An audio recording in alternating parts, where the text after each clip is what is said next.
اگر ہم عوام کو دیکھیں گے تو برادرز کی طرف جو ہے عوام کا میلان بہت زیادہ ہے، اس کی وجہ کیا ہے؟ ایک بھی بہت اہم سوال ہے یہ. بردرز کی طرف عوام کے میلان کی بہت بڑی وجہ یہ ہے کہ ایک عام شخص کو بہت آسانی کے ساتھ اپنے ہر سوال کا جواب مل جاتا ہے. بلکہ آپ یوں بھی کہہ سکتے ہیں کہ من چاہا جواب مل جاتا ہے. جی، جس طرح کا جواب چاہتے ہیں یہ بردرز اسی طرح کا جواب انہیں دے دیتے ہیں. اہل علم کے یہاں خشیت ہوتی ہے. کسی بھی مسئلے پر بولنے سے پہلے وہ اپنے آپ کا امتحان لیتے ہیں کہ اس مسئلے پر بولنا میرے لیے مناسب ہے یا نہیں ہے، میرے اندر اہلیت ہے یا نہیں ہے اس مسئلے پر بولنے کی. اگر ان کے اوپر کوئی سوال پیش کیا گیا، علم نہ ہو اس سوال کے تعلق سے، تو جواب نہیں دیتے، اللہ عالم کہہ کے خاموش ہو جاتے ہیں. آپ علماء سے جا کر کسی مسئلے کو پوچھیں تو بہت سارے سوالوں کا آپ کو جواب نہیں دیں گے. سلف سے لے کر آج تک اہل علم کا یہی حال ہے. جی بالکل صحیح، کہ وہ سوالوں کا جواب دینے سے پہلے اچھی طرح جانچ پرکھ کرتے ہیں کہ ہم اس سوال کا جواب دے سکتے ہیں نہیں دے سکتے.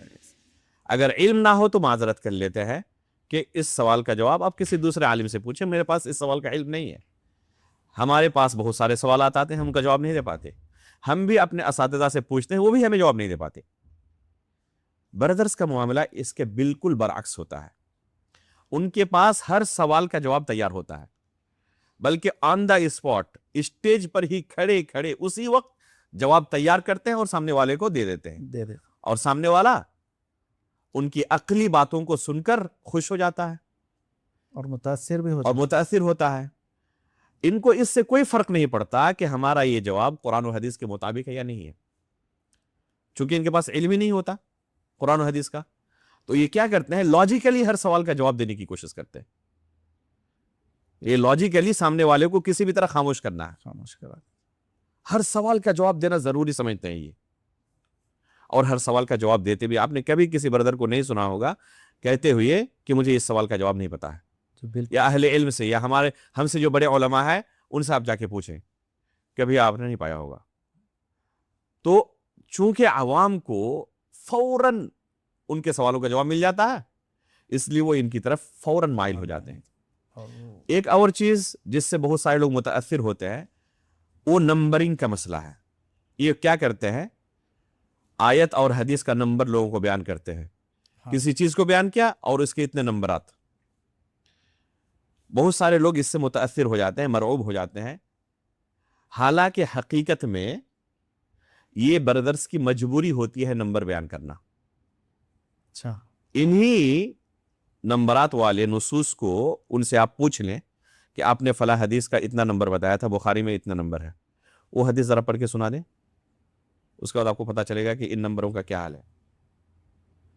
بلکہ ان کے سامنے کھول کر رکھ دیں، زبر زیر اگر نہ لگا ہوا ہو تو پڑھ بھی نہیں پائیں گے. نہیں پڑھ. تو نمبر یاد کرنا بڑا آسان ہے، نمبر یاد کرنا بڑا آسان ہے، لیکن مکمل ایک صفحے کی حدیث کو یاد کرنا بڑا مشکل ہے. عوام کیا سمجھتی ہے کہ ان کا نمبر بیان کرنا ان کی ذہانت کی دلیل ہے، حالانکہ حقیقت میں ان کی مجبوری ہے نمبر سے کام چلانا.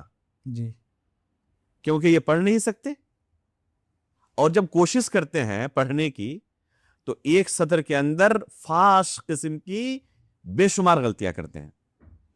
کیونکہ یہ ابتدائی درجات میں جو صرف اور نحو کے قواعد پڑھائے جاتے ہیں ان سے بھی واقف نہیں ہوتے، فاش قسم کی غلطیاں کرتے ہیں. تو اس لیے وہ نمبر سے کام چلاتے ہیں اور عوام مرعوب ہو جاتی ہے کہ یہ حقیقت میں ان کے پاس ہی اصل علم ہے.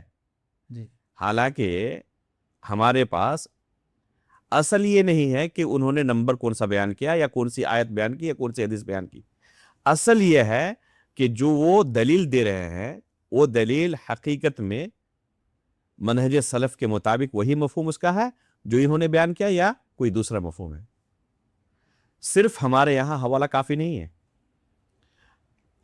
یہ تو صرف نمبر سے کام چلاتے ہیں. خوارج، معتزلہ، قدریہ، جہمیہ جیسے گمراہ فرقے جو ہوتے ہیں جی، وہ تو باضابطہ پورا